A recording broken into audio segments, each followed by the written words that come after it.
මොකද්ද මේ දරුවා මිය යන්න හේතුව? එතකොට දෙමාපියෝ අඬනවා.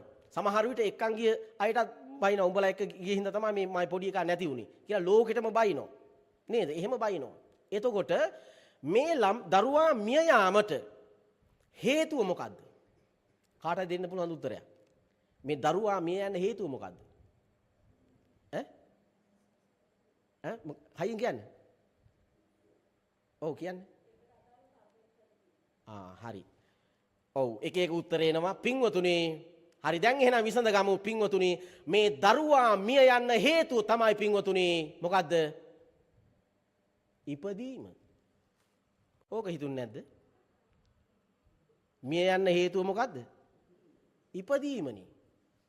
පින්වතුනි හේතුව කියලා කියන්නේ තමන් ළඟ තියෙන ප්‍රධාන සාධකය. ප්‍රත්‍ය කියලා කියන්නේ ඊට පරිබාහිරින් ඒ වෙනුවෙන් උදව් කරන සාධකය.